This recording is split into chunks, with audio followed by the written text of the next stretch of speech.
나눔가족 여러분 반갑습니다. 오늘도 말씀으로 시작하는 여러분에게 하나님의 은혜와 평강을 빕니다. 아모스는 하나님께서 보여주시는 5가지의 환상을 보았는데요. 그 중에서 3가지 환상이 오늘 본문에서 나타납니다. 8장 1절로 3절까지 4번째 환상이 나타나고 9장 1절로 4절까지 5번째 환상이 나타납니다. 오늘 말씀에는 메뚜기 재앙, 불재앙, 다림줄 재앙에 관한 환상들의 말씀입니다. 이 말씀들은 주 여호와께서 내게 보이신 것이 이러하니라 라는 말씀으로 시작되죠. 원문의 순서에 따르면 보라 라는 말로 시작되고요. 그리고 주 여호와께서 내게 보이신 것은 이러하다로 이어집니다. 아모스는 이 말씀의 선포를 듣는 이들을 향해 주의를 집중시킵니다. 보라, 주께서 나에게 보이신 것이 있다. 너희들은 이 말씀을 들어야만 한다. 라는 의미를 담고 있습니다. 묵시가 없는 시대에 여호와의 말씀이 사라진 시대, 희망이 없는 시대가 아닙니까? 지금 이스라엘은 하나님께로부터는 참다운 묵시가 희귀해진 시대입니다. 이런 시대에 아모스는 위로부터 오는 천상의 메시지를, 환상을 보고 이스라엘을 향해 들려주고 있는 것입니다. 그렇다면 아직 이스라엘에게는 희망이 있는 것일까요? 여호와께서 내게 보이신 것이 이러하니라. 왕이 풀을 뺀 후 풀이 다시 움돋기 시작할 때에 주께서 메뚜기를 지으시매 메뚜기가 땅의 풀을 다 먹은지라. 내가 이르되 주 여호와여 청하건대 사하소서.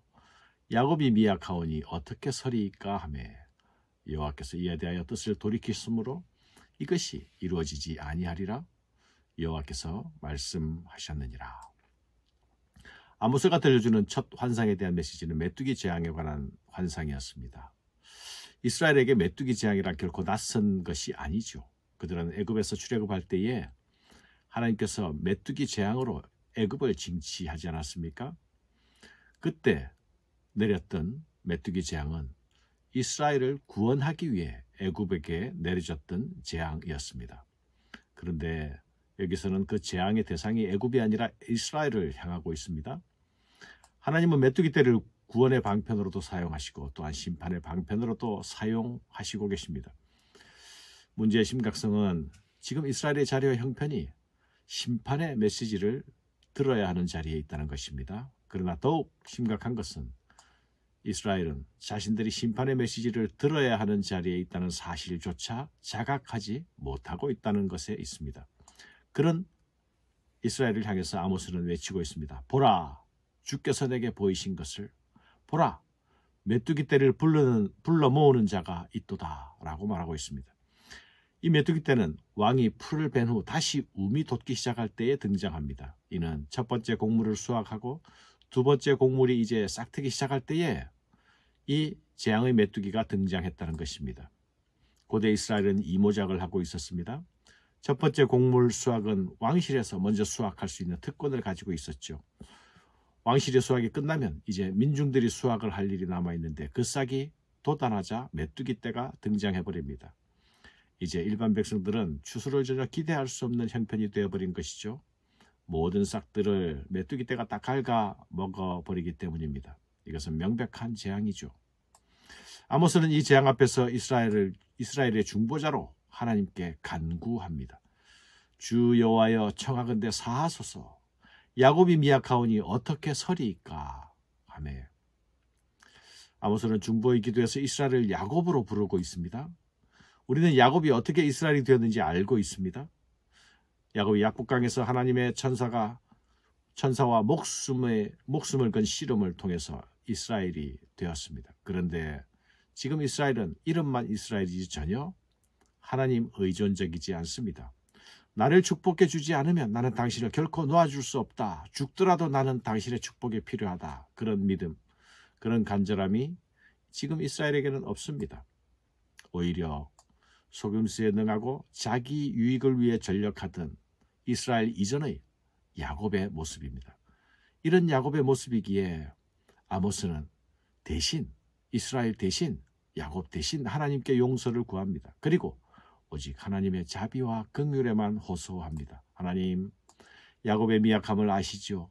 하나님께서 야곱을 치신다면 그들은 이제 더 이상 존재할 수 없습니다. 제발 불쌍히 여겨주십시오 라고 간구하고 있습니다. 아모스는 남왕국 유다에서 온 선지자가 아닙니까? 그러나 북왕국 이스라엘을 위해서 지금 이렇게 중보하고 있습니다. 사랑하는 여러분, 성도는 연약한 야곱을 위해 기도하는 사람들입니다. 스스로 기도할 수 없는 자들을 품고 하나님 앞에 나의 일처럼 들고 나아가는 자들입니다. 하나님은 이런 기도를 기뻐하시고 들어주십니다. 하나님은 아모스의 기도를 듣고 뜻을 돌이켜 주십니다. 여호와께서 이에 대하여 뜻을 돌이켰으므로 이것이 이루어지지 아니하리라 여호와께서 말씀하셨느니라. 두 번째 환상에서는 징벌의 불이 나타납니다. 불이 바다를 삼키고 육지까지 먹으려 합니다. 육지로 번역된 단어는 지정된 땅으로도 번역할 수 있습니다. 곧 이스라엘이 기업으로 받은 가나안 땅을 가리키는 말입니다. 재앙의 환상을 본 아모스는 이 심판을 막아내기 위해서 바로 엎드려 또 기도합니다. 연약한 야곱이 어떻게 가혹한 심판을 견딜 수 있겠느냐며 하나님의 자비와 용서를 구합니다. 아모스 자신은 이스라엘을 향해 심판의 메시지를 선포하고 있었습니다. 그러나 이스라엘은 그 선포를 귀담아 듣지 않았죠. 그러나 그의 마음 안에는 여전히 이스라엘을 향한 강한 연민이 있습니다. 이 연민의 마음은 이스라엘을 향한 애절한 중보의 기도로 이어집니다. 듣지 않고 거부하는 자들을 위해 중보하는 것, 이것은 부름받은 자의 숙명이며 또한 부름받은 자의 영광이기도 합니다. 하나님은 이 기도에 응답해 주십니다. 주 여호와께서 이에 대하여 뜻을 돌이켜 주 여호와께서 이르시되 아무것도 이루지 아니하리라 하시니라. 세 번째 환상은 다림줄 황살입니다.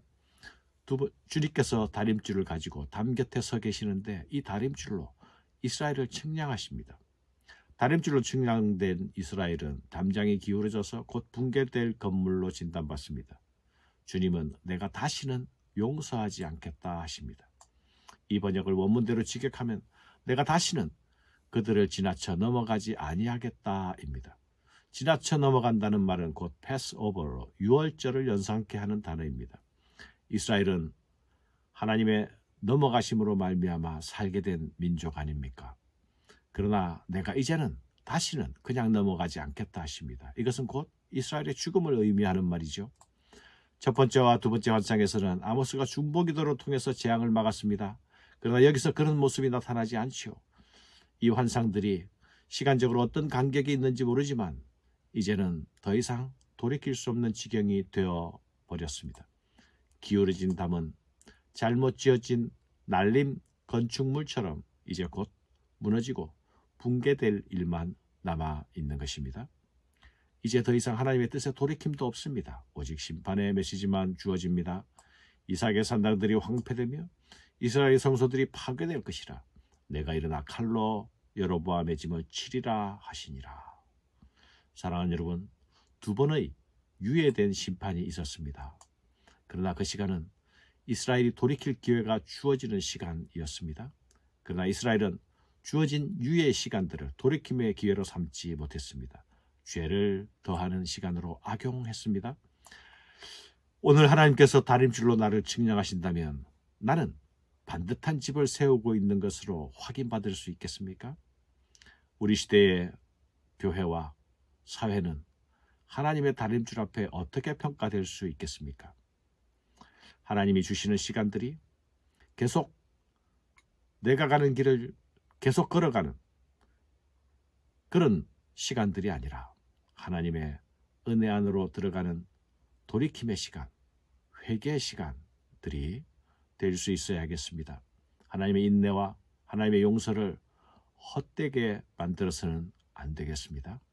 그것이야말로 우리의 시간과 우리의 삶을 진정 허비하는 것이 될 것입니다.